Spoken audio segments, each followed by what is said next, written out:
कार्तिक कथा अध्याय 13। चैनल पे नए हैं तो चैनल को सब्सक्राइब करें और कथा पूरी सुने। प्रेम से बोले हर हर महादेव, लक्ष्मी नारायण की जय। राधे राधे, कृष्णा कृष्णा। धनतेरस पर कितने दिए जलाने चाहिए और वो दिया कहाँ कहाँ रखना चाहिए ये भी जानते हैं। नारद जी बोले, जलंधर राहु की इन बातों को सुनकर क्रोधित हो अपने दैत्यों के साथ लेकर जल्दी जल्दी चल दिया। जल्दी के कारण उसका मुकुट पृथ्वी पर गिर गया और आप भी फिसल पड़ा। अपने दैत्यों की सेना के सैकड़ों विमान आकाश में ऐसे छा गए जैसे वर्षा ऋतु में बादल। तब उसको आता हुआ देख कर इंद्र आदि सब देवता छिपकर शिव जी के पास गए। बोले, हे स्वामी, देवताओं की इस विपत्ति को क्या आप नहीं जानते हो? आप जलंधर का वध करके हमारी रक्षा करो। इस प्रकार देवताओं के वचनों को सुनकर महादेव जी ने हंसकर विष्णु भगवान को बुलाया और कहा, हे कि आपने संग्राम में जलंधर को क्यों नहीं मारा? अपने बैकुंठ को छोड़कर उसके घर क्यों जा बसे हो? विष्णु बोले, आपके अंश से उसका जन्म है और लक्ष्मी का भ्राता है, इसलिए उस दैत्य को नहीं मारा, आप ही मारिए। शिव जी ने कहा, ये बड़ा तेजस्वी है, इन शास्त्रों से मेरे हाथ से नहीं मरेगा। इससे सब देवताओं सहित अपने तेज का अंश मुझे अस्त्र बनाने के लिए दो। नारद जी आगे बोले, तब सब ने अपने अपने तेज दिए, वे मिलकर एक हो गए। फिर महादेव जी ने अपनी तेज छोड़ उस बड़े तेज को एकत्र कर एक भयंकर सुदर्शन चक्र बनाया। बाकी बचे तेज से इंद्र ने भी वज्र बनाया। किंतु जब करोड़ों हाथी रथ और सेना समेत जलंधर कैलाश के पास की भूमि में दिखाई दिया, उसको देख सब देवता जैसे आए वैसे ही छिपकर चले गए। शिव जी के गण नंदी, गणेश, स्वामी, कार्तिक आदि सब देवता महादेव जी की आज्ञा से युद्ध के लिए आए।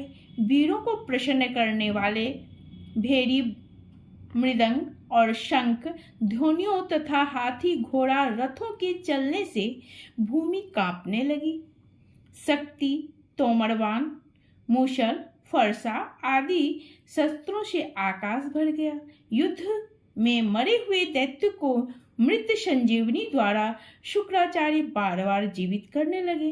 देवों ने शिव जी के पास जाकर शुक्राचार्य का सब चरित्र कहा। तब महादेव जी के मुख से भयंकर कृत्या राक्षसी पैदा हुई, जिसकी ताड़ वृक्ष के समान जांग और गुफा के समान मुख था। वह उस युद्ध में आकर असुरों का भक्षण करने लगी और शुक्राचार्य को अपनी भग में धर आकाश में अंतर्ध्यान हो गई। अब देवता शुक्र को पकड़ा हुआ देखकर आनंद से दैत्यों को मारने लगे। शिवजी के गणों से भयभीत दैत्यों की सेना ऐसे अलग थलग हो गई जैसे वायु के वेग से चलने से तृण समूह बिखर जाता है। गणों के भय से भागी सेना को देखकर सेनापति निशुंभ, शुंभ और कालनेमी अति क्रोध करके युद्ध में गए। वर्षा के बादलों की तरह इन तीनों ने बाणों की वर्षा करके शिव जी की सेना को घेर लिया। सैकड़ों बाणों से घायल हुए गणों के शरीर से रुधिर ऐसे बरसने लगा मानो बसंत ऋतु में टेसु का वृक्ष दिखाई देता है। तब फिर गिरते पड़ते हुए सब गण तितर बितर होकर युद्ध छोड़कर भाग गए। फिर नंदी, गणेश और स्वामी कार्तिक अपनी सेना को भागी हुई देखकर क्रोध करके वेग से बढ़े और दैत्यों को बलपूर्वक रोक दिया। छोटी सी कथा है गणेश भगवान की।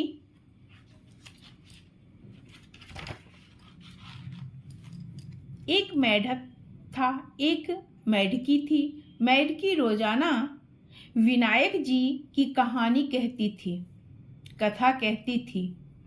एक दिन मेढक बोला कि तू रोज पराये पुरुष का नाम लेती है, यदि तू अब नाम लेगी तो मैं मोंगरी से तेरा शीर फोड़ दूंगा। अब यह सुनकर विनायक जी गुस्सा हो गए।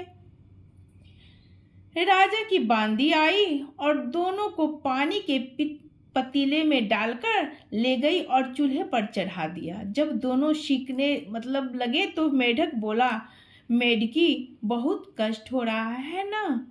तू विनायक जी को सुमिर, नहीं तो हम दोनों मर जाएंगे। अब मेढकी ने 7 बार विनायक जी का नाम लिया और कहा, जब सार लड़ते हुए आए और पतीली में शिंग मार गए, वे चूल्हे पर से गिर गई और मेढक मेढकी भागकर सरोवर की पाल में चले गए। हे विनायक जी महाराज, जैसा उनका कष्ट काटा वैसा सबका कहना सुनना, हुंकारा भरना।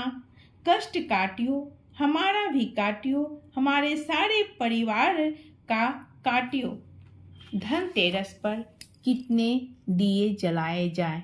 तो धनतेरस के दिन रात में, शाम के समय आप भगवान का जब पूजा करते हैं, उस समय आप एक थाली में 13 दीपक घी, शुद्ध घी का, गाय के घी का दीपक जलाएं और जो एक दीपक है वो माँ लक्ष्मी के पास छोड़ दें।